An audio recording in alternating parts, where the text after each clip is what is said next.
Welcome to the Quantum Leap Your Business and Life podcast. I'm Bethany Londyn, and my mission is clear: to catalyze leaders like yourself to transcend limitations and manifest quantum success through new awareness, intuitive business guidance, and energetic healing. If you're ready to unlock the boundless potential, I'm thrilled to offer you an exclusive opportunity. Head to bethanylondyn.com to claim 8 free success-fueled channeled healing sessions. These are designed to supercharge your journey towards exponential growth and fulfillment. My commitment to you is unwavering, to uncover the infinite possibilities that await.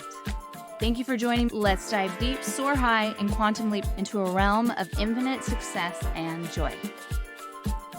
I'm so excited to have Dr. Joe Vitale here. I had the beautiful pleasure of meeting him at my friend's launch of a movie, Beyond Physical Matter, of which he is a part of, as well as The Secret, which you may know him originally from.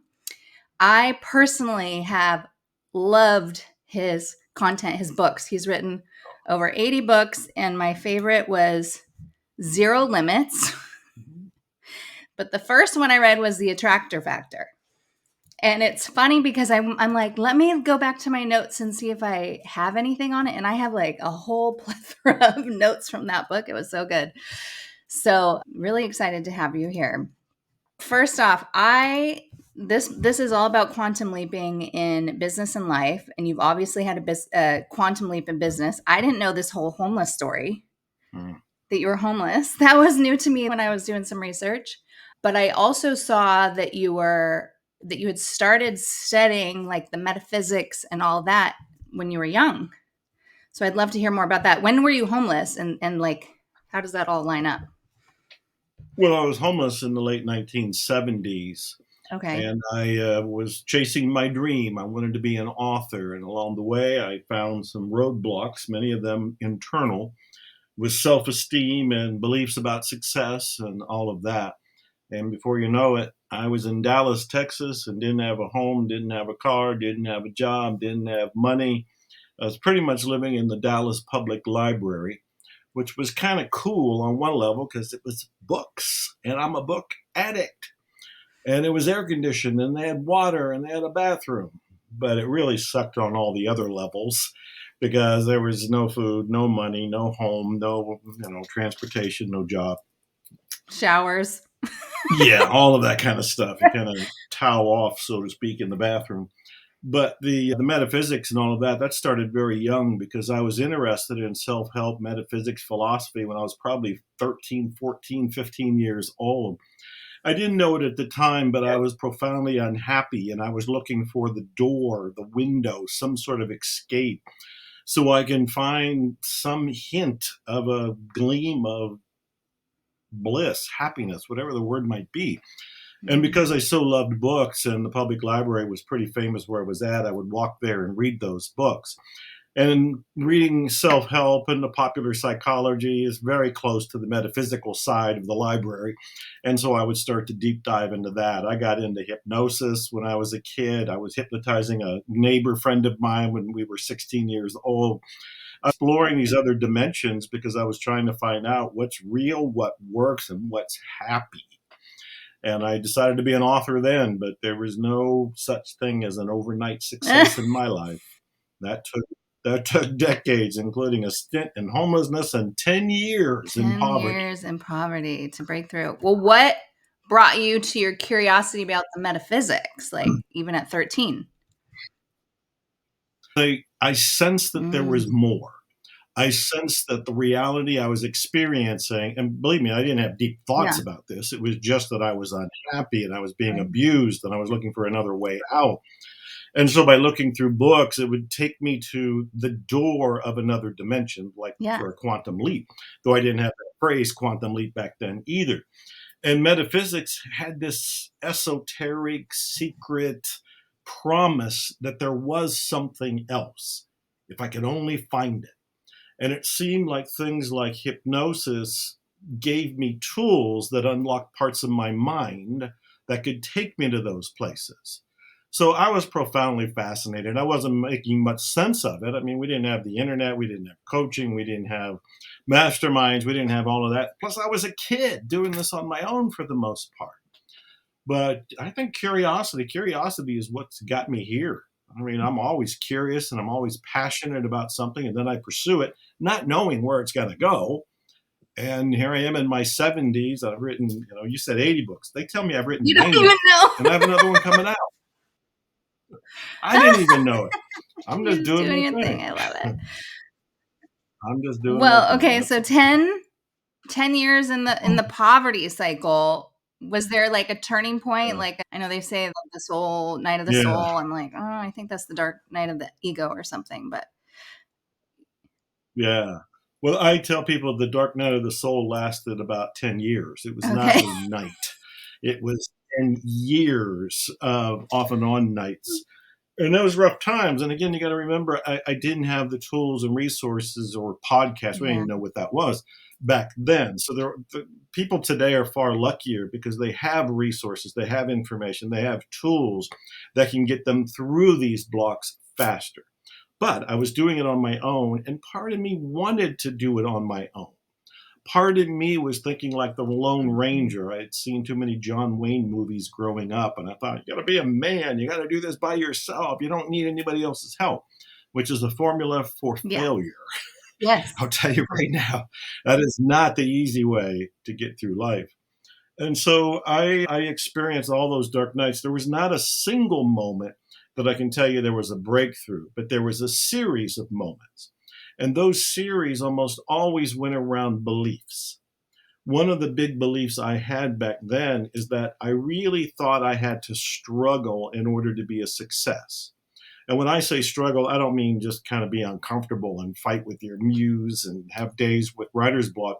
No, I'm talking about struggle in terms of let's make myself homeless. Let's You make needed a myself in rags to poverty. riches Let's make story. myself absolutely. We got to go to zero in order to get to this Mm-hmm. elevated place.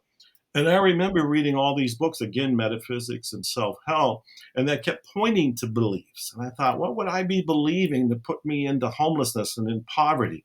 Until I realized, oh, shit. I was modeling my life after these dramatic authors like Jack London, one of my favorite authors, a great American classic literature fellow, but he was an alcoholic. He was miserable. He was dead as a suicide at the age of 40 after writing 50 books and being world famous. And the other one was Ernest Hemingway. I loved Ernest Hemingway's writing style, that masculine, punchy kind of style. He lived fairly long, but he was an alcoholic. He was unhappy and he shot himself. And I woke up to the realization that I was going in that direction because I thought that was the curriculum. I thought that's what I had to do. When I awoke to, wait a minute, that's a belief. It's not necessarily true. It's only true if I make it true. I said, surely there's authors out there that are happy and well adjusted and prolific and profitable and successful. And what if I find them and model my life more on them? And I did. As I made that shift, I started to go in a more positive direction and an easier direction. So I would say those ahas were a series of awakenings where I realized beliefs were being created unconsciously. I didn't intend to be homeless. I didn't sit around going, I'm going to go and be homeless. Then I'm going to be in poverty and then I'll be a success. No, it was the unconscious that was paying attention to that wiring and saying, let's live that out. And then consciously, when I saw those beliefs and said, wait a minute, maybe there's another way or a different belief, selected the new belief, selected the new way, and then it got easier. And most of my work these days is to help people find those hidden blocks, those hidden beliefs, and remove them so they can make that quantum leap into the life that they've been wanting all Yep. along. I mean, I'm always like, okay, let's find the trend. What's the trend? Like, are you modeling your parents? You are apparently modeling some authors. So it's good to find those so we can have that Right. first off conscious shift. Yeah. And then also do the healing. Well, you bring up a good point, though, because I want people to realize that we're all doing it to some extent. And most of the time, we've done it with our parents and unknowingly. because they were the first people, they were the programmers in our life when we were growing up. And they had their own programs that they weren't aware of, and they passed them on to us, which we weren't aware of. And then we end up as an adult wondering why we get certain results that are similar to our parents. And we have to look at all that. For example, with my father, I thought he was so brilliant when he would say, "You know how to double your money?" He would say, "You take your money, you fold it over, and you put it back in your pocket." And I thought, oh, my dad's smart. Until I realized I was struggling with money. And I looked and said, wait a minute, is that actually true? Is that how you double your money? That's actually a scarcity thought. And that keeps you holding on to the little bit you already have. And you've deceived yourself into thinking you've doubled it when you actually didn't do anything of the sort. So I had to go and look at beliefs I got from my parents, father and mother, and of course the extended family. What did they do to influence me? And then I had to question them. And I'm saying all this for the people that listen or view this, for them to hold a mirror up. There's nothing wrong with what our parents were trying to do. They were trying to help us survive, but they were not Mr. and Mrs. Buddha. They were not enlightened.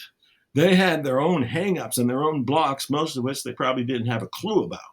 But we, as the people awakening today and wanting more out of life and wanting to make that quantum jump, we have to look at all of that and go, does that serve me? Does that belief serve me? Does that story serve me? Does that way of living serve me? My father grew up in the Great Depression. He was born in 1925. Great Depression in the U.S. in 1929 deeply programmed him forever. He lived to be 93 years old, and he still lived as if he was in the Great Depression. Well, I just think of my granny too. Yeah. Yes. Anybody that went through that, that's a tough thing to get past. But we didn't go through it. We can easily get past it when we're aware that that was their belief system, not ours. Yeah, my granny, if there's something on sale, she has to buy like 20 of them. So you go to her house, she'll have like 20 boxes of whatever cereal that are like now expired, but like they were on sale. My father had 15 cans of Folgers coffee in the cupboard because it was on sale. It'll probably last forever because it was in cans. They were sealed.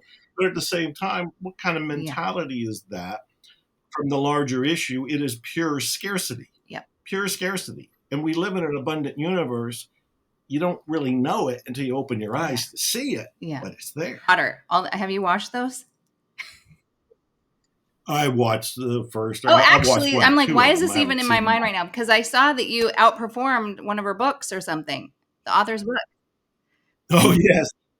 You mentioned The Attractor Factor way back in 2005. When The Attractor Factor, a book very important to me, was already doing well. I thought, I really want this book to be number one. And back then, to be number one on Amazon meant you beat everything and everybody. And there was the new Harry Potter book coming out, and the Pope, who had just died, had an autobiography coming out. And both of them were in number one and number two. And I thought, how am I going to get ahead of them? And I used some marketing know-how and experience. And I talked about how I was the sole author all by myself using secret principles. And I was going to take down the media empire of the Vatican and the media empire behind the fictional Harry Potter. And I was going to make my book noteworthy. And my book became number one. Were you doing any visualizing? I want to. I did it.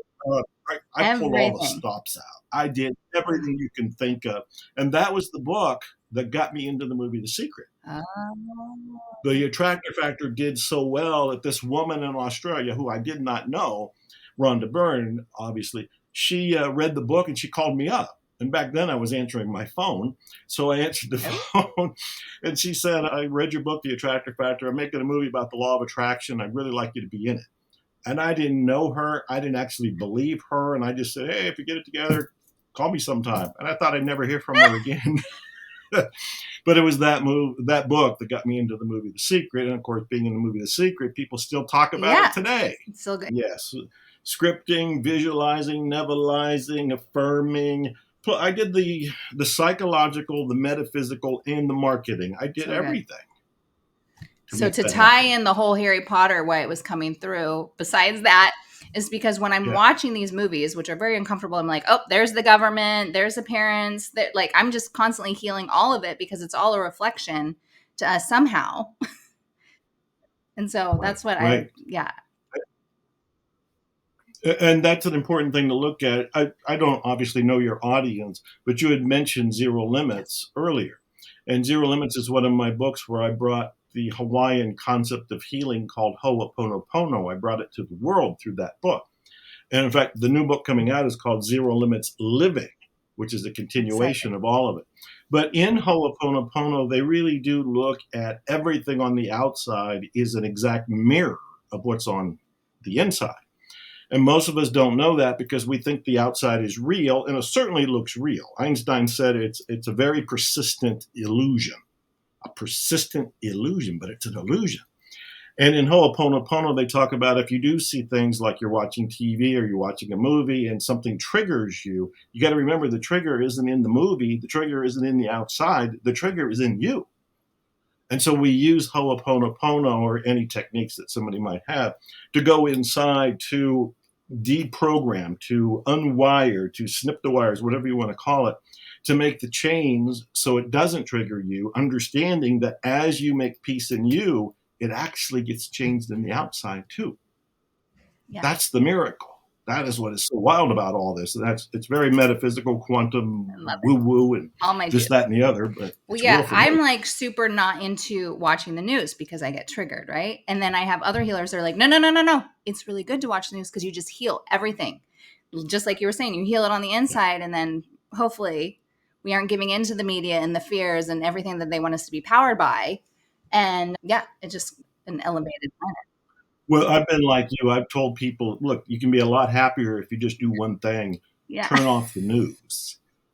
Turn it off. But I got to admit that Dr. Hulen, who was the therapist who taught me Ho'oponopono, and we did the first book, Yeah. Zero Limits, together. One time when we were doing the original research, I dropped him off at the hotel and left him alone. Then later I came to pick him up and I just, making conversation. Hey, what have you been doing? He said, I've been watching the news. And I was appalled. I was like, he's my guru. This is the therapist who healed these mentally ill people. He's practicing the spiritual technique. He's watching the news. How is that possible? So I just politely said, why? And he said he was using it to clean himself, to Yeah. clear himself.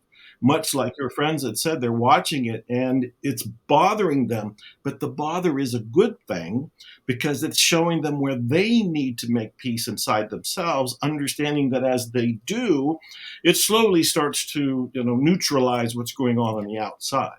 And I never forgot it was a turning point for me because his whole inside of he wasn't afraid of the news and he knew that it was going to do something to him. But what he was responding with was Ho'oponopono, which is a way to clear what was triggered in him to make a difference in what was actually being projected on the Right. TV. So good.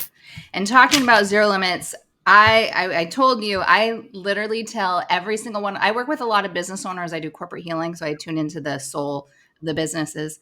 Right? But I'm often they're like, "Why are we clearing this? Why are we doing this?" Da, da, da, da. And I'm like, "Read Zero Limits, and you'll get it." Because they're like, "This has nothing to do with me." I'm like, "Yes, it does." So in Zero Limits, you Yeah, it share the has everything to do with story it. of what's his name, Dr. Lim. Yeah, Dr. Hulan or Okay, just so Dr. Len. he has everyone at the psychiatric ward and he takes it upon himself to heal all these Yeah, patients on him. He doesn't even visit them. And yeah, so through that, the right. whole, yeah, you can tell the rest of the story. Tell- Well, it's a big jump for yeah, most people because we're talking about I used to say it's 100% yeah, responsibility, but when people read Zero Limits and they understand how this works, they say it's more like 200% responsibility because whatever you think is going on in the world is actually yeah. going on in you. What I try to do to point out to everybody is where are you experiencing it? If I experience an upset, where's the upset? Is it over there? Is it over there? I might blame somebody and say, You're you an awful upset me. person. Where's the Well, upset? okay, but you're the one being Yeah, triggered. I can say that. But where am I saying it and where am I experiencing it? And as you know, it's in me. So Doctor Hulan and the story I first heard, which I couldn't even believe at first, I dismissed it for a year because I thought that can't be true.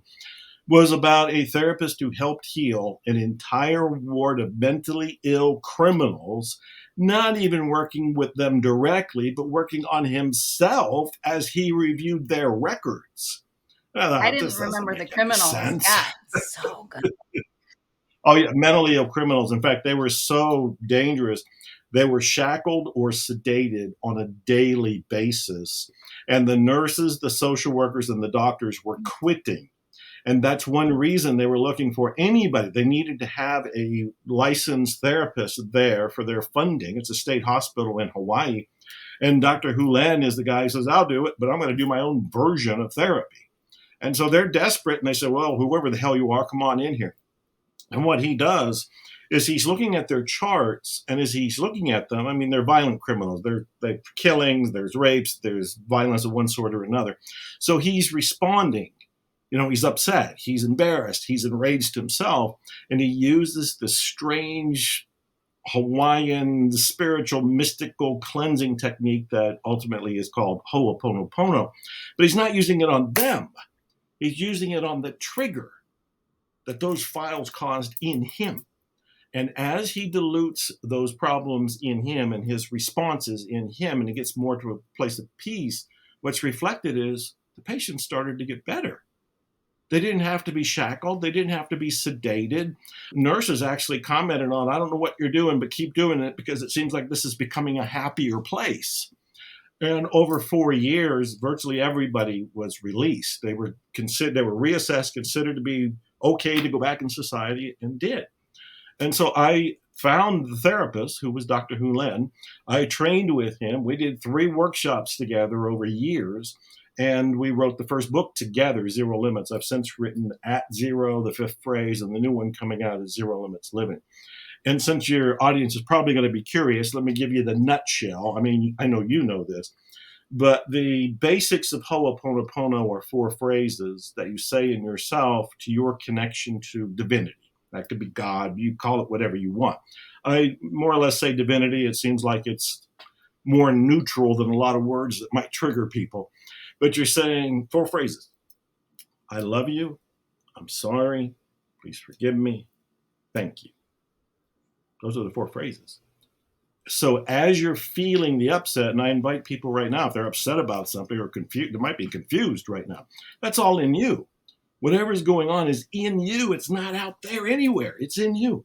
So as you're feeling it, you're kind of making a prayer or petition to whatever you think your higher power is. And again, I say often the divine, but it can be whatever name you use. And I'm asking it to clear me. I'm basically saying, I'm sorry for whatever the belief is, whether I know it or not. Please forgive me, or even please forgive my ancestors or parents or neighbors or society or government that I acquired this from. Thank you for healing this in me and anybody down my genetics that has been touched by it. And I love you for my life, for my process, for Ho'oponopono and everything else. That's, just slightly extended. I've written 4 books on this, so there's more to it. But I love you. I'm sorry. Please forgive me. Thank you. Anybody listening or watching can take and run with right now. I love you. I'm sorry. Please forgive me. Thank you. The way I originally learned it, I think a decade ago, was I'm sorry. Please forgive me. Thank you for being in my life so that I may love you. So it was like a learning experience to learn to love, right? Because it's so difficult. I love it. I love it. That people say it in different ways. People almost always just say it inside themselves. It's not something you typically say outside, when you almost never say it to anybody else, because it's an internal experience. Yeah. You're doing it in you. One of the first things people do that is a mistake is to think, I need to go tell such and such how to do this. Guilty. No. Yeah, whoever it is that you think needs to run over there and be told, you need to do it on you about that desire to go and change somebody. I used to talk to Dr. Hulen about that, and he said it's a violation of free will. Plus, you're messing with somebody else's karma. Work on you. I'm like, go read Zero Limits, and you'll understand. That's what I do all the time. At least all the time. Right? Well, there's videos online. There's a lot of material that's free. They don't have to buy the book, or they can just go to the library and read it. But Zero Limits is what started. Well, not my original coach, but one of my first big coaches that taught me the Ho'oponopono. he would talk about, even before going and like doing a talk or a workshop and facilitating, to go and ho'opono like all the seats and the space and do Yes. everything before people even came Yes. in, just to clear and neutralize. Yeah. Dr. Hulen not only did that, but he would ask for the list of everybody that's going to be attending and a printout of all the names. And he would take, this is a pen, but he would take a pencil with the eraser part and touch Oh, that's each so name beautiful. because he was cleansing them and himself before anybody got in the room. And I was with him because we did 3 events together. He wanted to go to the hotel. He wanted to walk around the room. He wanted to, there's a crazy story the first time he did it where I take him to the hotel room and he's talking to the walls and he's talking to the floor. And he invites me to talk to the walls and the floor. And I wasn't quite in the same place he was Wow. at that time. I've since learned everything's alive, so go ahead and Yeah. talk to them. But yes, they were doing that, and he was doing that to set the stage, also clear all the energy, but more importantly, cleanse himself so he can be in the moment, he can receive inspiration and be there to speak whatever the divine is That's urging so him to say. good. Wow. That, I mean, he's obviously living it 100%. Well, he's not living it anymore. He's living it 100% now because Okay. he's passed Yeah. on. Yeah, he passed on, so he's merged Well, he with the left an divine. impact, so that's beautiful, or a legacy through you, Uh, with you. yes. And for all those people on board, just think. I'm wondering if they were ever interviewed, if they, on the shifts they were experiencing. Well, because I tried to reach them. I did talk to doctors. I did talk to Yeah. social workers that were there, and of course, I interviewed Dr. Hulan and spent a lot of time with him. But because of there's a term for it, the Yeah. privacy for those patients, that was all locked down. So I never got to talk to any of the patients. But I talked to the people Yeah. that had And they worked could see there. the shifts. So cool. Okay. Well, let's talk a little bit about business. You're constantly expanding. What drives you? I mean, to write another book and Well, the oh, very and your albums. I did listen to some music today. oh, well, thank you. Well, the short answer is I pursue my passion. I pursue what I'm curious about and what I have a fire in me to do or to know more about. When I turned 60, which was at this point almost 11 years ago, I looked around and thought, well, I've done quite a bit, and I've been in movies, and I've done the books, and I've been on stages, and I've done quite a bit. What is left undone? And I thought, well, I really love music. And I had guitars, didn't really know how to play, but I had some guitars, and I thought, I want to really learn how to play the guitar, sing, write songs. And you know what? I'd actually even like to make an album. So I decided I was going to be a musician and I was going to create. And the first thing that happened was sheer terror because I thought, what is this? What if this is the biggest mistake of my life? What if I go down a whole new road and my brand is over here and suddenly I'm over here and from a business standpoint, nobody connects and nobody understands. But I also thought, I tell people to face their fears. I tell people to go for their dreams. I tell people to do what they love. Well, I should do that. So I did. And at this point, I have 15 albums, 6 of them singer songwriter albums. Some of the music's been used as soundtracks in Wow. movies. A couple of my songs were nominated for the Posy Award, which is the Emmys of positive music. There's some other things I don't remember, but it has been a great joy for me to do it. Also, a while back, I got interested in strongman training. And this is like the little kid in me who wanted to be Superman when I was, in the 60s. And I thought maybe there's a chance. I knew some of the people who could bend horseshoes and bend nails. And I thought, how do you do that? I was invited to do a weekend workshop where, again, I almost didn't do it because of fear. And I often say this because I want everybody to realize we all have fears. You might look and go, oh, that person doesn't have any fears anymore. You do something new and you're probably going to have fear because it's new to you. I learned how to bend horseshoes. I learned how to bend nails. I learned how to drive a nail through a board with my hand. It shredded limits that I didn't even know I had because suddenly I thought, if I can do that, there's nothing like the feeling of holding a horseshoe and you bend it. It was built for a horse, not for a man to Yeah. bend. And so I got interested in that. I have my own movie in production right now. I have a movie about zero limits. We've been filming on a regular basis. There's other movies I keep being invited to be in. There's a crew coming Wednesday of this week that's going to be filming me for yet another movie. But to answer your question, I'm really just following my own curiosity, my own passion. I'm following it because it's unique to me and I'm intrigued. Something in me says, follow this. And I did it even when one of my favorite stories to tell is I was broke. I wasn't homeless, but I was still in poverty. And on a Christmas day, I was reading a book that I got from the library. That was my Christmas present. And it was about this copywriter, Robert Collier. And in that book, he mentioned Bruce Barton. And something in me, I mean, it means nothing to you, and it probably means nothing to anybody watching or listening, but it did to me. Something in me got scratched. And it was like, pursue that, find out who that was. So I go to the library when they open up and I start researching Bruce Barton. Then I get obsessed. It's like, who was this guy? What happened to this guy? He had been a best-selling author. He started a big advertising agency, BBDO, one of the largest in the world. He started it in 1919. And all of these other things were fascinating me. I didn't have any money. Remember this. I am broke. I am unknown. There's no movies. There's no internet. I am doing this because I am driven to do this. And there's no sign this is going anywhere. No promise of a benefit. No promise of an end result. I pursue it anyway. Why? Passion. That quest ended up being a book of mine called The 7 Lost Secrets of Success. The 7 Lost Secrets of Success was a turning point in my life. People read that book and fell in love with Bruce Barton. And more importantly, which I didn't see coming, they somehow fell in love with me as the author of that book. They started hiring me for copywriting, for marketing, for some of the things that I was doing at the time. And I was on a radio show. You're not going to believe me, but I'm an introvert. I don't like to be on stage. I don't like to do public speaking. And I was terrified, immature, insecure, all of that back then. But I knew that I had to get on stages and talk in order to get the book out. So I go on a radio show and I start talking about the 7 Lost Secrets of Success.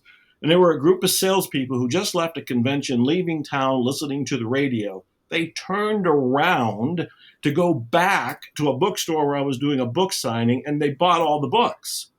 Then there was another company, it was a network marketing company. The owner heard me, and he bought 19,000 copies of my book for everybody in that company. That book has since been reprinted. I've added to it. It's still in print now as a hardcover on Amazon, The 7 Lost Secrets of Success. I'm telling you this whole story, though, because the only reason it got birthed is that my passion and my curiosity was there. Because nobody said, hey, Joe, if you write this and it would be a book, I didn't even know it would be a book, that it would do well, that it'd be a bestseller, that a big publisher would pick it up, that these salespeople would pick it up, that one sales company would buy 20,000 copies. There was none of that. It was passion alone. And I can tell stories like that about most of the things that I've done in my life. Well, and when you had the 10 years, you were talking about all you knew is you wanted to be an author. So were you thinking like one book? Yes, my first book was in 1984, and it came and went. It was one of the greatest disappointments of my life because I finally got published. 1984. I have a little book published, but I learned quickly publishers don't know how to market books. He was a really tiny publisher. The book came and went. There was no fanfare. There was no fuss. There was no money. There was no royalty. There was nothing. But here's the good thing that happened. I realized I had to learn something called marketing. I didn't really know what marketing was at that point. I did a little bit because I had an entrepreneurial lean in me, but I had to learn marketing, copywriting, publicity, advertising, all of this, and I found I loved it. I found I was fascinated by it. I found that it awakened more fire in me. It's like, oh, I can write news releases, and actually the media of the world wants my story. All I got to do is write the right kind of news release, get it to them, and they'll pick it up and run with it. That's when I started doing things for that book. I didn't have another book out for 10 years. So 1984 is the first one, comes and goes, but I learned marketing, and I started to become a marketer and a copywriter, and I was living in Houston, no internet yet, and by word of mouth and this, that, and the other, people started hiring me. But it was another 10 years before the next book came out. So your vision was like get one book out and then you were going to have a successful life? I would I think what I wanted was to make, this is probably more of the way to put it. I wanted to make a living as an author, writing books and plays and articles that made a difference in And you, people's lives. I remember telling my father when I was 15, 16, I wanted to write comedy because I thought people were unhappy and I wanted to make a difference. Of course, I was the one who was unhappy, but I projected that that's what I would do. So I did have a play produced. It was a comedy in 1979. It actually won an award, but I was broke before it, during it, and afterwards. And it came and went. There's no cell phones, any of the stuff that we would have filmed the whole thing with at that point. And it was more baffling and more fleeting than anything else. So I wanted to make a living from my writing. I don't know that I thought about a good living. I mean, I drive a Lamborghini and I've been driving Bentleys for 10 years. I didn't know what either one of those yeah. were when I was starting out, and I didn't care. It Mhm. didn't matter. I wasn't thinking of that kind of a luxurious lifestyle. That is curious because obviously now all that stuff is very publicized, social media and everything. So when someone's just like, "This is what I'm looking to create with my business," da, da, da, da, they're seeing like the massive, massive goals instead of like the journey, like being excited about each step. Oh, I think the journey's Yeah, far more important. And believe me, I understand all the people who want the destination because I was yeah, there as well. When I want easy street, I'm thinking, well, I have a car that's at least dependable. I have a house that is a house and has got a roof and it doesn't leak. But you have to realize that the journey, maybe put it this way, there is no yeah, destination. There isn't a destination. There's no finish line. You never stop. Life just keeps going. We get recycled, if you will. But for the most part, it's like there is no finish line. You might say, this is a particular goal I want. And along the way, you do such and such. But when you get that goal, it's not going to last very long. And you're going to want yeah, the next one. You really have to appreciate each yeah, moment. I wrote a book called The Miracle. I talk a lot about miracles. I always sign things, expect miracles. One of the signs behind me says expect miracles. But what I remind people is, this is the miracle. This yeah, is the miracle. We can be thinking about lunch or dinner or a date or something or what we've done in the past, something like that. Neither one of those are actually real. Past is gone, future isn't here. The only thing that's actually real is here. So the more we can be in the transition, appreciating the moments, the more we will still hit what we're calling destinations, but those will just be special yeah. moments when we get to them. And then we'll be on And then to the on to the next moment. next. Oh, so good. So good. Okay, I want to squeeze one little more question in. Curious because I know a lot of companies out there are having like plateaus or they're seeing like, a downward trend. When you've been in those situations, or maybe you never have, which would be amazing as you've climbed, was there any like process or support that? Yeah. No, it's a great question. And of course, we've all been through there, including me. I mean, we all have the shared experience of going through a pandemic. Some people were able to make something of it. Most people were able to survive it, but we were all set back on our heels somewhat during that. For me, all the speaking engagements were collapsed. I had 3 months worth of European tours. This is big money. Some of the biggest money comes from speaking engagements. All of it is flatlined. In fact, somewhat refunds. It's nothing is happening there. Also went through a divorce that lasted 3 years, so it's no way to talk about how Yeah. devastating and traumatic that is. So I know what it's like to go through all of that, and I don't think we all have an immune shot of some sort to keep it from happening. However, we do have our mind, and we do have our mindset. And whether it was the pandemic or a divorce, I always found that a few key things helped me get through the day. One of them was one day at a time, it's all fine. Just focus on today. Just focus on today. We let our mind go to the future or reminisce about the past. We're again in memory or misery because of our mind. But if we can focus on today and what we can do today, that's the first thing. The second thing is, and Stoicism helped me a lot, especially through the divorce, because I would go back to what they went through, which is appalling and unimaginable, the life and the unexpected things that could take place. And I remember Marcus Aurelius had said at one point, he's talking to himself, he had said, stop complaining. If you could endure it, then endure it. And I would go for walks. I'd have a cigar, walking under the darkness and kind of reminiscing over my life and this, that, and the other. And I'd be hurting. I'd be hurting. And I'd think to myself, what he said, can I endure it? Can I endure it? We're only talking about today. Can I endure it? Yeah. I don't want to, Yeah. but I can. Then shut up and get through it. And the third thing, and this is when I was going through the divorce and I was really being shredded.